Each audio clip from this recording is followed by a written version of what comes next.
ये तो सभी जानते हैं कि भारत का संविधान भारतीयों को कई मौलिक अधिकार देता है, लेकिन ये भी सच है कि कांग्रेस ने समय समय पर इसी संविधान की हत्या का भी प्रयास किया है, लोगों से उनके अधिकारों को छीनने का प्रयास किया है।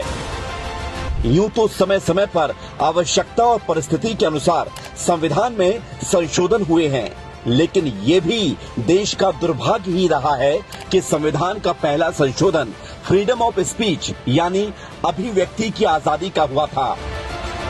देश के प्रथम प्रधानमंत्री पंडित नेहरू ने संविधान की आत्मा पर प्रहार करते हुए पहला संशोधन अभिव्यक्ति की आजादी पर कैंची चलाने का किया था। ये संविधान की आत्मा पर पहला प्रहार था।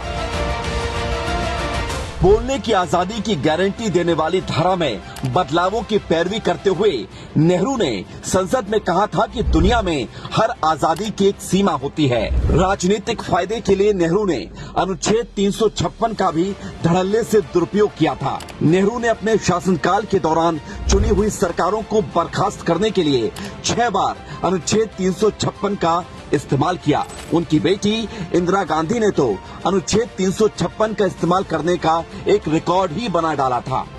आपातकाल के उस अमानवीय दर्द को कोई नहीं भुला सकता है, जब तत्कालीन प्रधानमंत्री इंदिरा गांधी ने अपनी तानाशाही मानसिकता को दर्शाते हुए संविधान की हत्या ही कर डाली थी। इतिहास में हुई इस गलती को कोई दोहरा ना पाए, इसके लिए हर वर्ष 25 जून को संविधान हत्या दिवस के रूप में स्मरण किया जाएगा। ये लोकतंत्र के महत्व का एहसास कराएगा। प्रधानमंत्री श्री नरेंद्र मोदी जी ने देश में संविधानवाद की ऐसी पुनर्स्थापना करती है कि अब कोई भी व्यक्ति या शासक संविधान के साथ छेड़छाड़ करने की हिमाकत नहीं कर पाएगा। साथ ही उनके प्रयासों से हर भारतीय के मन में संविधान के आदर्शों के प्रति समर्पण की भावना भी पैदा हुई है।